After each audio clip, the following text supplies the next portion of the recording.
কেমন আছেন সবাই? আমার নতুন একটি ব্লগে আপনাদের অনেক অনেক স্বাগত জানাই। আজকে বানাবো সয়াবিন কারি।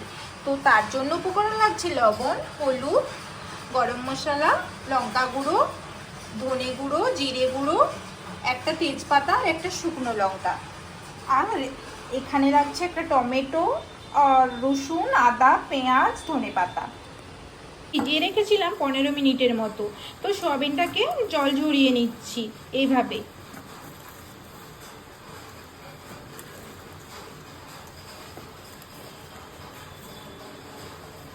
এইভাবে প্রত্যেকটা সয়াবিন জলের মধ্যে দিয়ে দিয়েছি পেঁয়াজ, রসুন, আদা। রসুনটাকে বেটে নিলাম,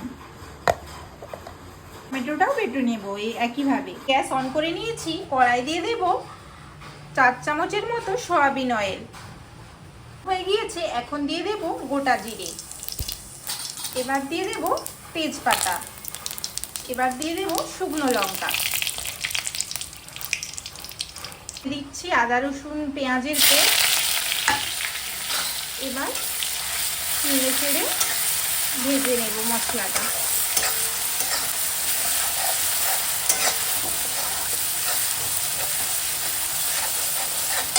মশলাটা কষিয়ে নিয়েছি, এখন দিয়ে দেব টমেটো বাটা। টমেটো বাটা দিয়ে আবারও কষিয়ে নেব খুব ভালোভাবে।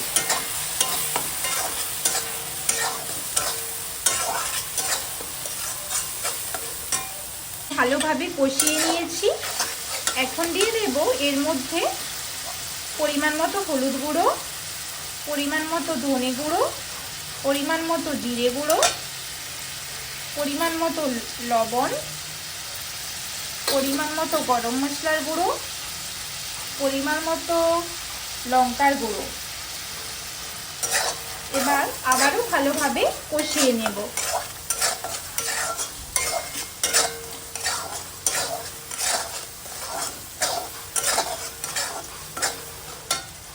খুব ভালোভাবে কষানো হয়ে গিয়েছে, এখন দিয়ে দেব জল থেকে সক করে রাখা সয়াবিনগুলো। তো সয়াবিন দিয়ে আমি আবারও খুব ভালোভাবে নাড়িয়ে চাড়িয়ে কষিয়ে নেব, যাতে সব মশলাগুলো সয়াবিনের মধ্যে ঢুকে যায়। আমার সয়াবিন খুব ভালোভাবে মশলার সাথে মিশে গিয়েছে, অনেকক্ষণ প্রায় 5 মিনিটের মতো কষিয়ে নিয়েছি। এখন এই সাইডে আমি জল গরম করে নিয়েছি, এই গরম জলটা সয়াবিনের মধ্যে দিয়ে দেব। গরম জল অ্যাড করে দেব।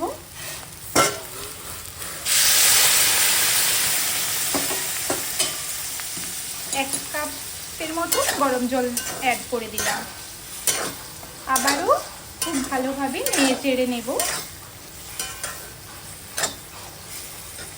সয়াবিনটাকে আবারও ভালোভাবে নেড়ে চেড়ে কষিয়ে নিয়ে আরও হাফ কাপ পরিমাণ জল দিয়ে দিয়েছি।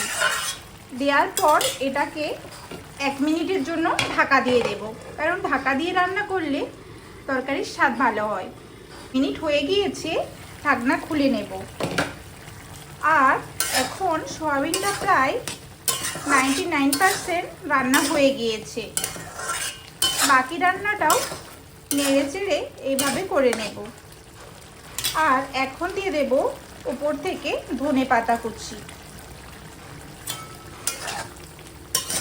আবারও খুব ভালোভাবে নেড়ে চেড়ে নেব। বাস, পুরোটাই কিন্তু আমি খুব ভালোভাবে রান্না করে নিয়েছি। এখন রেডি হয়ে গেল আমার সয়াবিনের কারি। এখন গ্যাসটা অফ করে দেব।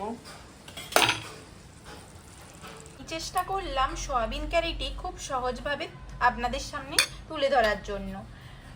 যদি আপনাদের এই রেসিপিটি ভালো লাগে তাহলে সাবস্ক্রাইব, শেয়ার অ্যান্ড লাইক করে দেবেন।